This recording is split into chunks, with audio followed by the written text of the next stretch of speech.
Jai Hind students, how are you? Hope you are all are fine. So in last video we are discussed about the ions. So today we discuss about the ionic compounds. Ions में हमने पढ़ा how the ions are formed. There are two type of ions, positive charged and negative charged ions, and how these ions after gaining or losing of the electrons they form. So in today's video we are going to study or we are going to discuss about the topic ionic compounds.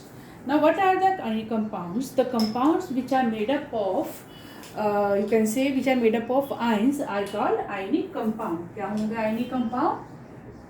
Which are made up from ions. For example, very common example is sodium chloride. Sodium chloride is an ionic compound. Why it is an ionic compound? Because sodium after losing it one electron, जब ये अपना एक electron lose करता है it forms sodium ion which is cation, right? And chlorine which having the 2h7 electronic configuration, it going to be gain one electron to form the anion. So when these cations and anions are जैसे मैंने आपको शायद कल की video में भी बताया था that सभी एलिमेंट्स क्या करते हैं, they are going to try to be attain the noble gas configuration. तो यहाँ पर इसने वन इलेक्ट्रॉन लूज करके क्या बन गया इसका नोबल गैस कन्फिग्रेशन. यहाँ पे ये एक इलेक्ट्रॉन गेन करके क्या बन गया नोबल गैस कन्फिग्रेशन, एक स्टेबल हो गई. ठीक है. सो ऐसे ही आयंस भी क्या करते हैं, यहाँ तो मैंने आपको अलग अलग बताया कि ये लूज कर रहा है ये गेन कर रहा है, लेकिन ये किससे लूज कर रहा है किससे गेन कर रहा है, it depend upon when the two atom of an element come in contact with each other. अब सोडियम की आउटर मोस्ट शेल में क्या है एक इलेक्ट्रॉन, और क्लोरीन की आउटर मोस्ट शेल में कितने इलेक्ट्रॉन्स हैं, देयर आर 7 इलेक्ट्रॉन्स. फाइन. तो सोडियम क्या करेगा, it going to be lose it one electron, अपना एक इलेक्ट्रॉन दे देगा. तो सोडियम ने क्या करा, अपना वन इलेक्ट्रॉन लूज कर दिया, और क्लोरीन ने क्या करा, वन इलेक्ट्रॉन गेन कर लिया. तो जब ये लूजिंग और गेनिंग वाला जो कंडीशन होगी तो यहाँ से जो आयन या कंपाउंड बन के आएगा that is your ionic compound. ठीक है. तो आयनिक कंपाउंड, अब हम इसको यहाँ ऐसे लिख ले, नॉर्मली हम लिखते क्या हैं, this is the ionic compound which shows that there are the two type of ions. One is positive charge by losing the electron and other is the negative charge by gaining of electron.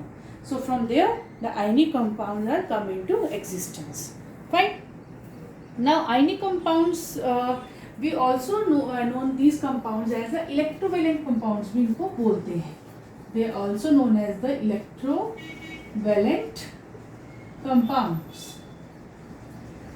ठीक है. और ये जो bond इनके बीच में exist करता है the bond is known as the ionic bond. जैसे हमने जूम में डिस्कस करा that there are the covalent bonds. तो कोवेलेंट बॉन्ड्स कोवेलेंट कंपाउंड में एग्जिस्ट करेंगे और ionic bonds exist in the ionic compounds. क्यों? क्योंकि ये आयन से बने होते हैं. आयंस जो इलेक्ट्रॉन लूज और गेन करके जो बॉन्ड बनाएगा उनसे कंपाउंड जो फॉर्म होंगे they are the ionic compounds. I hope all you have clear about this ionic compound. Fine. अब आयनिक कंपाउंड्स के बाद नॉर्मली क्या होता है, अब हम ज़्यादा डिटेल में तो नहीं इसके बारे में करेंगे, बट आयनिक कंपाउंड्स के अंदर क्या होता है, आयनिक कंपाउंड्स फॉर्म कहाँ होते हैं, ज़्यादातर जो मेटालिक मेटल्स के जो क्रिस्टलाइन स्ट्रक्चर्स होते हैं, ठीक है, उनके अंदर ये उनको हम आयनिक कंपाउंड या क्रिस्टलाइन स्ट्रक्चर्स को ही हम आयनिक कंपाउंड्स बोल देते हैं. ठीक. तो उनके अंदर क्या होता है, अब नॉर्मली अगर हमारे पास बहुत बड़ा क्रिस्टलाइन स्ट्रक्चर है तो उसका एक स्मॉलेस्ट पार्ट होगा जिसको हम यूनिट सेल बोलते हैं. ठीक. Now this unit cell is consist of number of ions. जो भी बेसिक कॉन्स्टिट्यूएंट होगा आयन का ये उससे बने होते हैं. जैसे सोडियम क्लोराइड का आयन है तो यहाँ पे यूनिट सेल सोडियम क्लोराइड का होगा. ठीक है. तो नॉर्मली हम क्या करते हैं, we use the formula molecular mass. अभी हम आगे पढ़ेंगे मॉलिक्यूलर मास को, how can we calculate the molecular mass. Molecular mass को हम कैलकुलेट करते हैं in the case of molecules. ठीक है, मॉलिक्यूलर मास किसका कैलकुलेट करते हैं? मॉलिक्यूल्स का। आयनिक कंपाउंड्स का हम मॉलिक्यूलर मास कैलकुलेट नहीं कर सकते। वी कैन नॉट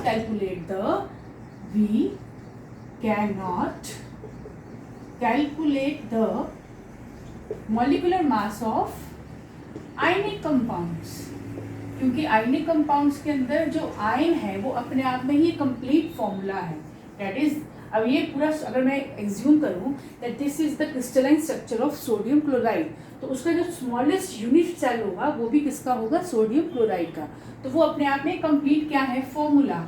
ठीक है, तो यहाँ पे हम आयनिक कंपाउंड्स के अंदर मॉलिक्यूलर मास ना कैलकुलेट करके we calculate the formula mass.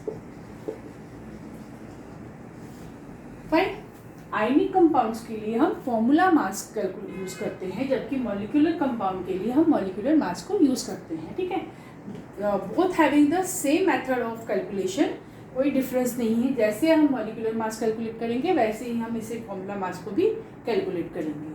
For example, if the question is calculate the formula mass of K2CO3 potassium carbonate, हमें इसका फॉर्मूला मास कैलकुलेट करना है। And what is given? Atomic mass of potassium is given, that is 39, oxygen का आपको याद होना चाहिए 16, carbon का क्या है? 14। तो जब हम इनके ये मासेस को कैलकुलेट करेंगे तो 2 × 39 प्लस 12 प्लस 14 × 3, तो ये कितना हो जाएगा आपका? 9 2 = 18, 3 2 = 6, 78 प्लस 12 प्लस 42, 8 10 12 7 8 9 एंड 9 प्लस 4 13, तो 130U क्या हो जाएगा इसका formula? Formula mass of, sorry I have, that is 12 and this is 16। Fine. So यहाँ पे जो आएगा दैट इज 48, तो ये जो आपका आएगा 18 7 8 9 138। Now this is, I am sorry, by mistake I have written the wrong masses। ठीक है, so this is the mass of your carbon, this is the mass of potassium and this is the mass of oxygen. तो इस same method से ही हम molecular masses को भी क्या है? कैलकुलेट करते हैं। ठीक है, तो this is how the formula mass of the ionic compounds is calculated. Fine. Now if you come to the molecular masses, actually molecular mass हमें आयंस के बाद करना था, but we are doing here molecular mass. Now what is a molecular mass? It is the sum of atoms of an element present in the molecule. For example, अब देखिए ये सिर्फ वही फॉर्मूला मास वाले मेथड से ही calculate करेंगे, बस name अलग अलग है। मॉलिक्यूलर मास जो हम स्पेसिफिकली मॉलिक्यूल्स के लिए यूज़ करते हैं, और आयनिक कंपाउंड्स के लिए हम स्पेसिफिकली फॉर्मूला मास यूज़ करते हैं। ठीक, अब हाइड्रोजन का जो एटॉमिक मास है कितना होता है? 1। ठीक है, for hydrogen atomic mass is 1, और ऑक्सीजन के लिए क्या होगा? 16। सो 2 × 1 + 16 that is 18U। This is the molecular mass of water. Same अगर हमें सल्फ्यूरिक एसिड का कैलकुलेट करना है तो सल्फ्यूरिक एसिड का 2 × 1 प्लस सल्फर का एटॉमिक मास होता है 32 प्लस 16 ऑफ और ऑक्सीजन, तो ये हो जाएगा 2 + 32 + 40 64। ठीक है, तो ये कितना आ जाएगा आपका? 4 8 98। So this is your molecular mass of sulfuric acid. So in this way we calculate the molecular masses of different substances. Fine. अब हमने आयनिक कंपाउंड्स के अंदर ही, मैंने शायद कल भी इसे क्वेश्चन को डिस्कस करा था और आज मैं इसे इसलिए कर रही हूँ because now you have if you have seen the video of ions, तो आपको क्लियर हो चुका होगा कि how can you identify the metallic and non metallic part of an element और फ्रॉम द कंपाउंड. ठीक है. सो इफ आई से you have to identify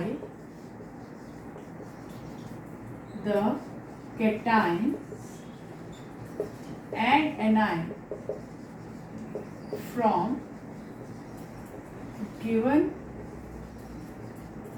chemical formulas. For example, K2SO4, या हम पोटेशियम कार्बोनेट लिखते हैं K2CO3, then Al2SO4 3, then we come to the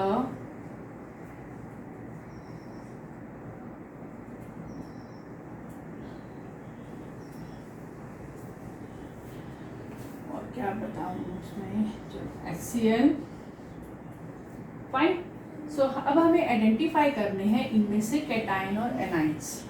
so I have told you that cations are always form from the metal and anions are always form from the non metal. So इसमें अगर हम इसको we have divided this like this, चाहे आप अपने convenience के लिए, ऐसा कुछ करना नहीं है, it is only for convenience. तो पोटेशियम क्या है आपकी मेटल, तो पोटेशियम अगर मेटल है तो it is always form a cation. और कार्बोनेट, कार्बन और ऑक्सीजन दोनों के हैं आपकी नॉन मेटल, तो दे फॉर्म द एनायन. और ये कौन सा एनायन है, पॉलीएटॉमिक एनायन. ठीक है. ऐसे ही aluminium is a metal, that's why it is a cation. और सल्फेट क्या है आपका, anion.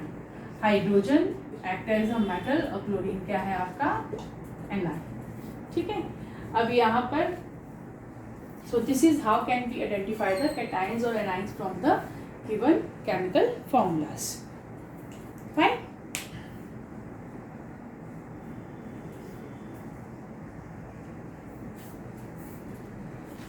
So after ionic compound, now we come to the next portion. अब ये तो ionic compounds है. यहाँ तक अगर आपको क्लियर है कि आयंस कैसे फॉर्म्ड हुए, किसने इलेक्ट्रॉन लूज किया, किसने इलेक्ट्रॉन गेन किया, तो वहाँ से आप आइडेंटिफाई कर लोगे कि यहाँ पे कौन सी एज अ मेटल वर्क कर रही है और कौन सी as a non metal work कर रही है. क्योंकि potassium it act as a metal because by losing the electron it form the cation. Aluminium by losing the electron it form the cation. Hydrogen by losing the electron it act as a cation. यहाँ इन anions ने, जिनको carbonate, sulphate और chloride है, इन सब ने क्या करा है, इलेक्ट्रॉन को गेन किया है, that's why they act as a anion. Fine. अब आयनिक कंपाउंड्स के अंदर next part is valencies and it is a very very important. ठीक है. वैलेंसीज क्या, वैलेंसी क्या होती है, वैलेंसी होती है किसी भी एलिमेंट के एटम की combining capacity. It is the combining capacity of an atom of an element. ठीक है. अब एक्चुअली में वैलेंसीज होती क्या है, वैलेंसीज वही होती हैं जो हमने चार्जेस में पढ़ा, जो हमने आयंस के चार्जेस में या आयंस में चार्जेस के बारे में पढ़ा कि पॉजिटिव और नेगेटिव. ठीक है. अब वैलेंसी क्या डिसाइड करती है, वैलेंसी मीन्स कि अगर कोई एलिमेंट के एटम इलेक्ट्रॉन लूज कर रहे हैं then how it form the valency. ठीक है. तो नॉर्मली हम इसे बोलते हैं combining capacity of atom of an element, किसी भी एलिमेंट के एटम की कंबाइनिंग कैपेसिटी. ठीक है. अब मैंने इसे कहा कि हम वैलेंसीज को चार्जेस बोल दिया है. चार्जेस का मतलब है वैलेंसी क्या होगी, अगर हम सबसे पहले वैलेंसी के लिए हमें वैलेंस इलेक्ट्रॉन्स को समझना होगा, ठीक है, क्योंकि वैलेंसी कहाँ से फाइंड होती है, वैलेंस इलेक्ट्रॉन्स। और वैलेंस इलेक्ट्रॉन्स कौन से होते हैं, electrons present in the outermost shell. अब आप कहोगे कि हमें कैसे पता चलेगा कि एटम के आउटर मोस्ट शेल में, पर्टिकुलर एटम के आउटर मोस्ट शेल में कितने इलेक्ट्रॉन्स प्रेजेंट हैं।